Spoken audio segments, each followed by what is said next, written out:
I'm Chris Thomas. Here's a look at what's happening today. Sacramento now officially part of Major League Soccer. The city becomes the 29th expansion team for MLS. After years of waiting, the announcement finally came this morning. MLS Commissioner Don Garber, along with Governor Gavin Newsom, Sacramento Mayor Darrell Steinberg, and members of the Sacramento Republic FC leadership team made the official announcement at a news conference at the bank. The Sacramento team is expected to play their first MLS game in 2022.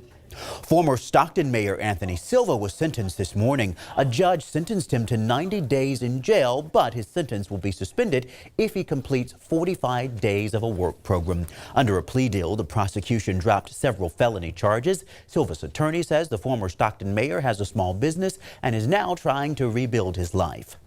Firefighters in Southern California battled a fire that came really close to some homes in the Pacific Palisades area. It burned 20 acres. Fire officials say fortunately the winds were pretty calm today. Homeowners were seen spraying hoses on the hillside and voluntarily evacuating their homes, but no mandatory evacuations were made. No structure damage or injuries have been reported. So let's get a check of weather conditions with meteorologist Monica Woods. All right, dry and warm conditions will continue as well as gusty winds, and that is going to elevate the fire danger continuing through this week. Under this ridge of high pressure, we've got sinking warming air. You can see the pattern here. It is so evident.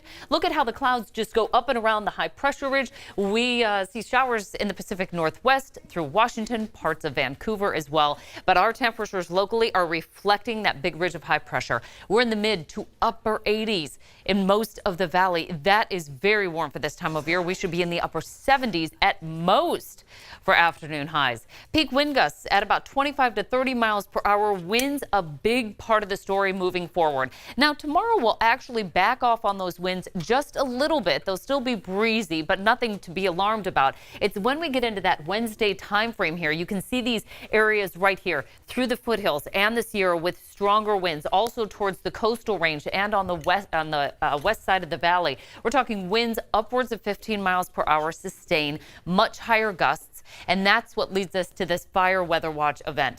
Strong wind event playing out strongest Wednesday night through early Thursday. Critical fire weather, so prepare now.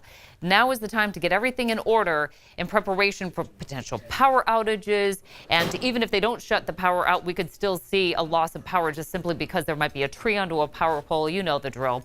Temperature-wise, it stays warm all the way through the beginning of the weekend. Next week, a little bit cooler. And that, by the way, is going to lead us right up into Halloween next Thursday, 77 degrees. Now you're all caught up on what's happening today.